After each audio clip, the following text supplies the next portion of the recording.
Hello, everyone, and welcome to the True Potential Podcast 26, recorded Friday, the 17th of July, 2020. And today we have a True Potential Investment Special. I'm joined by Chris Leyland, who's sitting in London, Jeff Casson, who's in Newcastle for the day, Matthew Henderson, who's also in head office, and me, I'm in head office, Mark Henderson. So the three of us have had a day here, but we've been social distancing strictly, primarily because none of us want to mix with Matt. But what we're going to look at today, Friday, is what's happened in the markets over the past week. So Jeff, if I could hand over to you, we've seen some movement in particular sectors and particular countries within the equity market. How would you begin the week's summary? Yeah, I think what we've seen over the course of this week is equity markets gradually move higher at the beginning of the week. But within that, quite a few interesting trends, particularly if we look at the US. A couple of weeks ago, we touched on just how we were seeing a bit of a broadening out in the performance, and then it became narrow again as tech continued to perform. And then this week, we've seen a bit of a reversal with the NASDAQ after hitting its all-time highs last week. Started to underperform slightly relative to the S&P. And within that, we've started to see company results becoming more important and driving share price performance. So overnight, we had Netflix report come in with exceptionally strong numbers for the second quarter. In terms of everybody watching this podcast might subscribe to Netflix, so very strong subscriber numbers. But then guiding slightly weaker numbers for next quarter, and that did cause a reaction in the stock price. I think the other interesting market from the week has been what's been happening in China. We've continued to see Chinese markets move considerably higher over the past number of weeks, and indeed the start of last week we're up 5-6% one day. Quite interesting to think about what caused that, and how a newspaper article sort of encouraging the population to buy stocks causes the equity market to maintain its momentum. But lo and behold, when it does a little bit too much, the government come out and they suggest that the sovereign wealth funds or some of the large insurance businesses would be selling equity. So we saw the reversal of that this week in China. And then I think just other markets to touch on. Europe, we've obviously got the EU leaders meeting today, and well, we might get something from that, we might not, but we can come on and talk about maybe our expectations around that later on. Thinking about bond markets, one of the things that we've been looking at as a team and discussing with our managers is just in the sovereign space where things aren't moving a lot. So we know gilt yields in the UK, so in the 10-year haven't moved that much. Same thing in the US, which is quite interesting when we think about the economic data that's come out over the course of the week, where on margin, bond market hasn't reacted to positive news, hasn't reacted to negative news. It's kind of stayed relatively stuck, and just the 10-year yield has moved in a straight line. So that's something that we're discussed with our managers and something that we'll continue to explore as a team. So lots going on as usual, lots of things for us to delve into as a group on the podcast today. Before I bring Chris in to talk about the True Potential portfolios, Matt, this week you've been doing a lot of work on the analysis side of things. What stories have caught your eye? So as you know, Chris runs the Chart of the Day series that we also upload, and because we have the Bloomberg terminal at home, it means I'm quite involved in trying to find some of the things in the market that have been quite interesting, and sort of touching upon the point Jeff's made just about the sort of performance of tech and the reported figures coming out of Netflix. One of the charts that I've been looking at is we've used it before in Chart of the Week, and probably within some of the series we've been running for the advisors, but just looking at the volatility of the US market and comparing that to the sort of the tech sector or the NASDAQ, And what you can really see is sort of the reversal of what we've seen going through the March period, where actually those growth orientated stocks ended up performing a lot more strongly than the value ones. So when you're looking at the differential or the spread, you can actually see it moving in favour of the tech stocks, i.e. the volatility of those stocks had been a lot lower as the impact of COVID started to hit the service sector, oil, energy, those type of names. But as Jeff's alluded to, Netflix come out with the figures, which are still pretty incredible on the face of it, but below expectations, and they get a fairly large whack. You're talking around 15% of the stock price. And what we've started to see actually is that the unwinding of that, or the spread moving the opposite way. So actually we've started to see a bit more volatility within those tech orientated names relative to the broad US market, which as Jeff said, is an interesting dynamic and something that we'll continue to speak to our managers about and question. And Chris, the rise of the tech stocks over let's say over 2020, that's been played out well in the portfolios, hasn't it? Yeah, absolutely. As kind of both Matt and Jeff alluded to, what you've seen in general over that time period is that growth's outperformed value. Therefore, those tech stocks have done particularly well. I think if we actually look at the active positions within the True Potential portfolios, we do have some key positions within both Apple and Microsoft. So they're some of the largest positions within the equity sleeve that we have within the True Potential portfolios overall.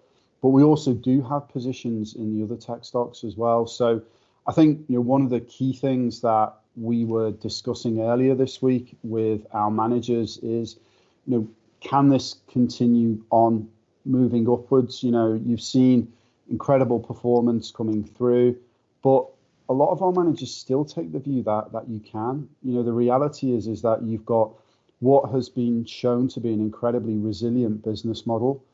You've got a business model that is taking advantage of a key theme, and that theme is technology as we move forward. And I think from my perspective, if companies don't take advantage of that, then those companies will suffer. And you've seen that, with things like boots on the high street, stuff like that. So from our perspective, very pleased with the tech rally, and pleased that actually, the True Potential portfolios have participated in that. And Chris, if you don't mind me sort of adding to that, yeah, absolutely, go on. It sort of speaks to some of the things we've heard our managers talk about. Before coronavirus, there were some trends that were happening within the market, the sort of rise of online shopping, those types of things.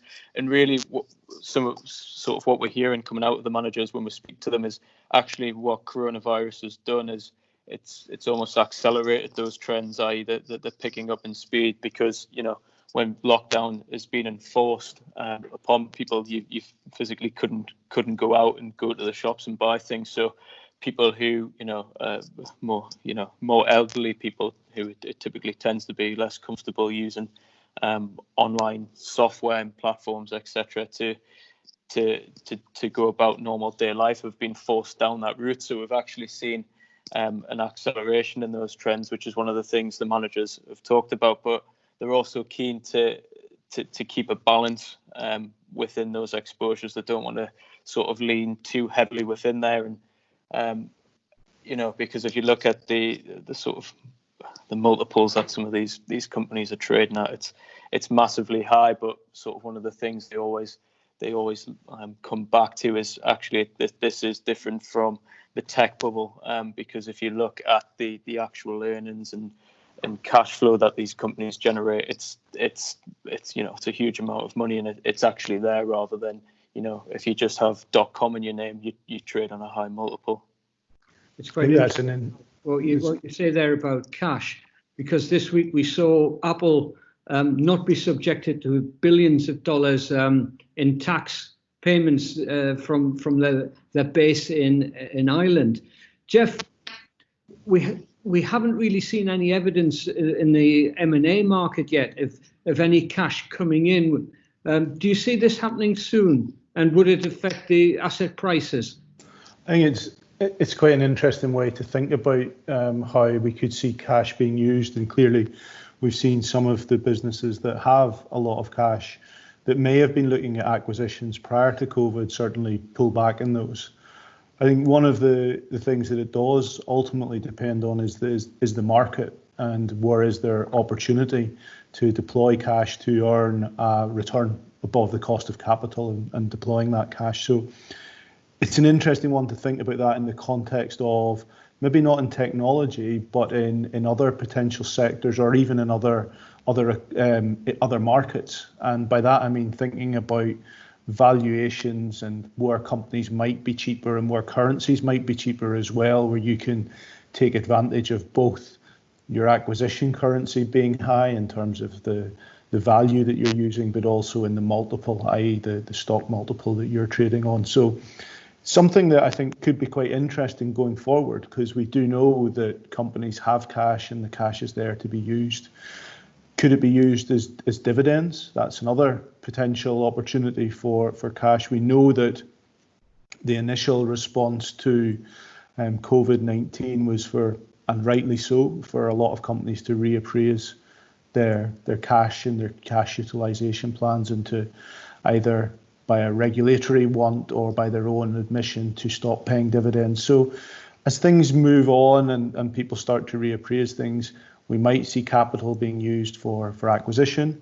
We might see it being used for the return of capital to shareholders. But I think those are things that will only start to become more evident probably towards the end of this year. I think as we go through the next couple of months, where we have companies reporting on what's just happened in their second quarter, what's happened in the first half of this year, I think most of them will be quite reticent to make any significant change just yet, because none of us know where the dynamics of COVID-19 may or may not go.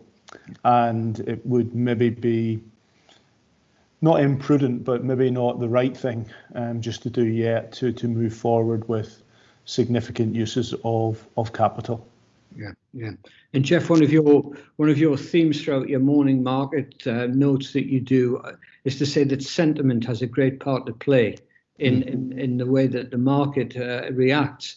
And this week we saw some news round about vaccines that seem to boost midweek market returns. Chris, giving this question to you, what do you feel about that? Do you think sentiment is the key driver going forward, particularly in the portfolios, bearing in mind that you have both equity content and bond content, which have delivered good returns?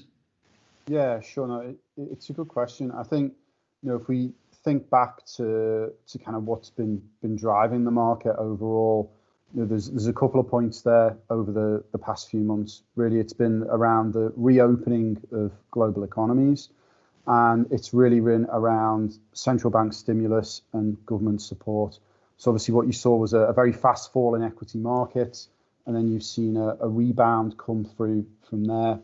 I think there's some nervousness that actually there's a little bit of a disconnect between what's happening within equity markets overall and what's happening within the general economic data, but that isn't a reason where equity markets for equity markets not to move further upwards. I think from my perspective within the portfolios, sentiment is incredibly important, and sentiment can be a driver of asset price movement overall, but you've also then got to bring it back to the fundamentals as well. I think, within the portfolios, one thing that I think is exceptionally important is diversification. And, for me, that is really key to everything that we do within True Potential as a business and within the portfolios overall. And moving forward, whichever way equity markets, asset prices move, we know that the best way to be positioned is with a diversified portfolio, which is diversified by assets, country, currency, and with the True Potential proposition also by manager style as well. I think to build on that, Mark, it's quite interesting just to think about, how sentiment plays quite an important part in the near term in markets, and short-term momentum, one would argue, is very much sentiment driven. And as Chris has said there's been a number of factors that have been very important to sentiment, and anything that comes with a vaccine or medical advance as it relates to dealing with COVID-19 is treated positively. And ultimately, why is that? Because it could speed up the reopening of economies and support economies returning back to the growth trajectories that they had seen pre-COVID-19. And, as Chris says, medium to longer term, it's value that wins out. And as a great value investor, Ben Graham, would have said that, well, the market in the near term's a voting machine, but in the long term, it's a weighing machine. And what did he mean? That ultimately fundamentals win out over time. The key debate there is time. And everybody has a very different time horizon. So, there is sentiment near term is very important to markets, and that's why I suppose through time we know that momentum as a factor that drives asset prices is one of those things that has sustained, and is a factor that people do use to invest with and to think about. Yeah, and you used the word vote in that commentary there, Jeff. I mean, voting in the US, it's coming around in November. Mm-hmm. For me, Donald Trump's been quiet for a good few weeks, but he emerged this week with a mask on for the first time.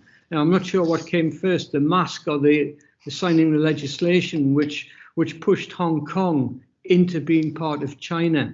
So we're seeing the geopolitical side come into play again. But I think that we saw some figures coming out of China this week, Jeff, for not just the second quarter, but also the first half of the year, which showing some encouraging signs of recovery.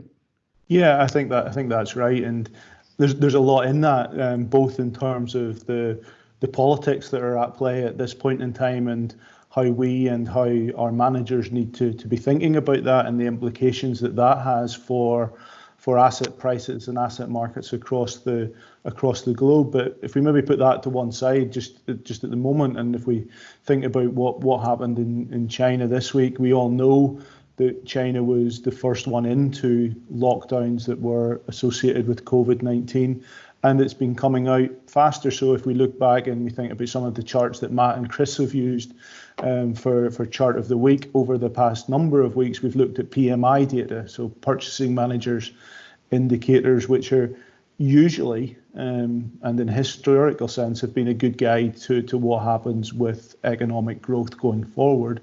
And we've seen a good recovery in the Chinese data points, and we've seen that earlier. And that has fed into giving us an indication of where GDP was going to be in the second quarter. GDP grew about 3 and a bit % year on year in the second quarter. And that follows the -6% fall that we saw in Chinese GDP in the first quarter, which was, I think, the first fall since the late 70s. Now, we can debate whether we believe the data or not and how it's sustained like that, but we'll put that to one side. For me, I think the interesting dynamic within the Chinese data was just, yes, we've seen an improvement in the industrial side of the economy in China, the manufacturing side, and that has both been for domestic consumption, but also for our external consumption. So exports have remained relatively, not robust, but they've remained in positive territory, at least through this period. But the other side of it was retail sales and what's happening in the Chinese domestic economy. And from that perspective, it's been a bit of a slower recovery. Retail sales are still negative on a year-on-year basis. And so for the first 6 months of the year, retail sales have fallen relative to they were last year. And I think that speaks to a couple of things around how people's psychology is influenced by COVID-19. So we look at restaurants, we look at cinema data, and we look at that reflected in the retail sales numbers. They remain very weak, so it takes people time to get confidence back, and that it is safe in inverted commas to go and do some of these activities that they did previously. And I think that could be quite instructive for how we all think about the US economy recovering, the European economies recovering, the UK economy recovering, that it takes time. And I think that's the one thing that's been evident from that data points that we've had from China this past week. Just to return to the point on politics, and you make a great point that politics is crucial. It's an election year. Mr. Trump got elected the first time being a very judicious user of Twitter and appealing to a certain part of the US population. And it will be interesting to see how that unfolds in a situation where, in all likelihood, if we look at sort of the COVID data in the US, social distancing remains required. And the razzmatazz that normally goes with a presidential election with the Democrats and Joe Biden and their various conventions, well, that maybe can't happen to the same extent.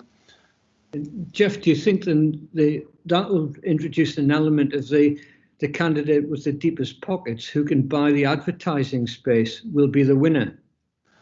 It may do, and we certainly saw how buying advertising can be very helpful in terms of what happened within the Democratic Party. But I suppose ultimately, what is it that's really important when it comes down to this and typically gets US presidents re-elected? It's the state of the economy. Yeah. And that is, I suppose, the point that why Trump and others maybe in the US administration have been keen to get the economy reopened and to get it moving ahead, because having negative figures associated with industrial production, retail sales, etc., would just not be the type of headlines an incumbent president is looking for as he is seeking re-election. Sure. Mm-hmm. Just building on what Jeff was saying, I think if you look back at history and you look back at the US election years, they tend to be very good for stock market performance overall. And I think it will be really interesting this year because you do have the challenge of COVID-19 to see if actually that can be recreated. It sort of talks to some of the things we've heard from the managers when they're sort of saying that the US has potentially opened a bit more aggressively than initial expectations of it doing that, just so as you both Jeff and Chris have alluded to there, the sort of connection of stock market performance and sort of potential chances of getting re-elected. I think that's an interesting point, Matt, to bring up, because that's what we've started to see in some of the higher frequency data, where we've seen the infection rate pick up in a number of states, and those states that the infection rate does pick up, with the beauty of technology and the more timely data that we can get, you see social mobility, you see transport trends changing really quickly, and that does definitely impact what people do. And I suppose ultimately, why is that important? Because what people do brings about economic growth, and there's a very strong correlation between the two. If we're all stuck at home, as we were in the UK, we see what happens to economic data. Yeah, it's bad news for Chris and some of this data as well, because when you look at what's been happening in the US and the southern states, a lot of the spike's been attributed to people going to bars, Chris. So I think it's not a good thing, is it really? Yeah. For your own safety, Chris, you need to stay out of that pub that's round the corner from you. Would you like to share, Chris, the name of your local pub? I've got a couple, but the one that you're alluding to is called the Doghouse, and I know you find it very funny that I end up in the Doghouse every weekend. Hopefully not this weekend. No, definitely not this weekend. But yeah, I guess, just one thing, just building around what we've been talking about on the US. The one thing that is interesting is actually the kind of age demographics around the people that are contracting coronavirus. So what you are seeing is that actually, even though there's high levels of infections, the death rate as a percentage of that is lower, and that's because it's younger people, so people aged 20 to 40 who are actually catching the virus. I mean, I saw the pictures. It was the pool party, I think was the famous picture, which was one of the ones that obviously was a kind of guide of maybe things not to do when the coronavirus is around. Yeah, and there'll be no pool parties this weekend at our household. To bring things back to the UK, Chris, I know that just before we recorded this, the PM was on TV talking about the easing of restrictions in the UK. Yeah, sure. So we had Boris Johnson on this morning at 11 o'clock. Basically, I think the expectation was that he was going to come out with a kind of full roadmap on how we lift all of the restrictions. I think the key one that everyone was really thinking about is really coming back to work. So what the government have said is that they are going to come out on the 1st of August, and they are basically going to sort of give a roadmap of how people who maybe have been working from home can start to come back to work. And I think the key thing here is that it's moving away from basically the government saying work from home if you can, to actually it's now the employer who is responsible for a kind of COVID safe workplace overall. And it's the employer that is responsible to start to bring back those employees back into the office. It's been weird because there's been so many mixed messages around that all week. You've obviously had Boris Johnson basically saying, like, go back to work right now. You've then had the guy yesterday basically saying, no, you should still try and work from home if you can. I think other than that, you're seeing a further reopening of the economy. So from the 1st of August, I'm not sure how many of these things will affect us here, but skating rinks, bowling alleys will reopen. Obviously, casinos are going to reopen as well. I think the two things that they still can't open right now, and they gave no guidance on, are nightclubs and soft play areas. Again, I'm not sure how much that affects anyone in here. Well, Chris, it'll affect you a lot, particularly in this area. But one thing you didn't mention, of course, is is football. No, it's yeah. So I'm not the biggest fan of football, but basically you're going to see outdoor sporting events, and that comes through from October. So again, and things like you can have outdoor concerts, but they've got to be done in a socially distanced way, which probably doesn't really fit in with any outdoor concert that I've ever been to. But again, it's just a way that you can see the UK is reopening. It's basically trying to get back to some sort of normality. It's trying to kickstart the economy, and it's kind of trying to kickstart productivity overall. I guess that bit's a shame when you hold Newcastle United season tickets like you and I. Yeah. If there's any actually got to go and watch them. If there's any bit to be edited out of today's podcast, it would be that bit, Matt. What else? The phones are going absolutely wild at the moment, with people ringing up to ask Chris, what outdoor concerts have you actually been to? Oh God, I'm trying to think. I went to an outdoor festival when I was probably about 19, something like that. Something called Creamfields. That's Liverpool, isn't it, Chris? It is Liverpool, yeah. Yeah, it was good at the time. I don't necessarily know if I'd want to go now, but it was good fun. It's a bit like that Lynx advert that's on at the moment, Chris, which is based on Manchester. Yeah. I'm not going to say anything more for the podcast. Okay, it's interesting, but isn't it, when you think about it, that they set out a very clear roadmap of a plan, but there is just one unknown about that none of us can forecast the direction of a virus, and that the whole thing is subject to change. Yeah, that's right. Somewhat ironic. Yeah. In the early days, Jeff, I remember reading countless reports that were saying the virus doesn't recognize borders, and The virus doesn't recognise anything really. But as everybody's illustrated there, the UK is starting to return to normal. It's starting to open up. Flights are leaving for holiday destinations. As Chris mentioned there, people returning to the workplace. It'll see more public transport. It will see shops and cafes opening up. So all of this will be good to stimulate the economy. But looking at a shorter term basis, is there anything that you particularly are looking out for next week in any of the data that's been released or any of the talks which are ongoing?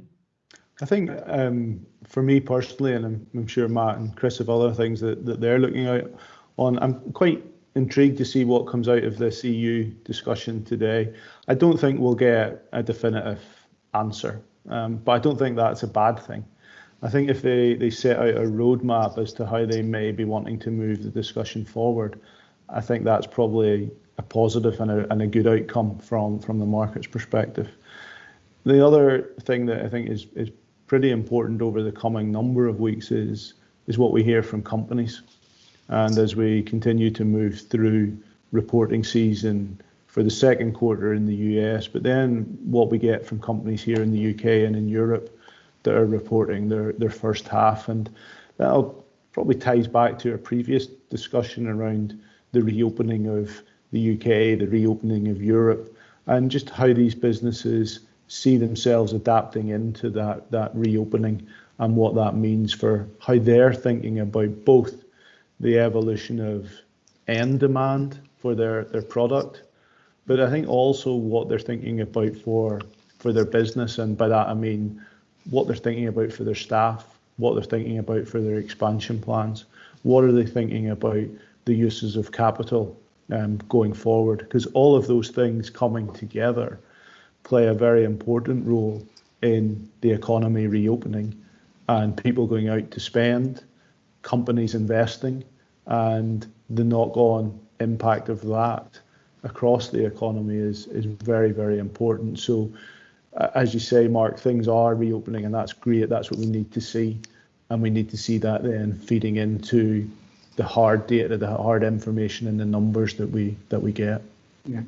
And I think, sorry, if I can just jump in, just what Jeff's saying there, I think that's the important piece of what comes out of Europe. And I think when we've been speaking to the managers, there's a few of them who are seeing European banks as being a sort of good tactical position to have on at the moment. And it's, it's interesting. Certainly over my time, I'm used to coming in and looking over at the chart where we normally have the Bloomberg information flashing up and just sort of getting used to just saying, oh, well, US is doing better than everything else. But actually, as we look over the past 3 months, if we actually look at performance, well, European assets or European equities have actually outperformed the US. And the reason for that European bank position actually touches upon one of the previous questions on M&A activity, because, if the Europeans can actually prove that they're going to get some cohesion and potentially some mutual debt issuance off, that's why the European assets have done well. But also the managers believe that on that M&A point, there could actually be some consolidation within the European banking index or within the financials, which should hopefully produce some positive performance. It's a good point to bring out, Matt, and I think it's one for all of us and all of our listeners to really think about and dig in below the headlines. We're all very prone to talk about how indices have performed, but actually that sort of forgets about the composition of indices and just thinking about, pulling back that layer of the onion and thinking about, well, what's happening below the skin, and is there changes afoot there? And Europe is, I think, as you really rightly point out there, is one of those things that has, I think, probably surprised people. The fact that if you look back in 3 months on a sterling adjusted basis, that it's performed in line with the US. Yeah, all of the discussion is about what's been happening with 8 stocks or 6 stocks, whatever way we want to cut it. But those 6 or 8 stocks that are 25, 26% of the S&P 500, that's not the US.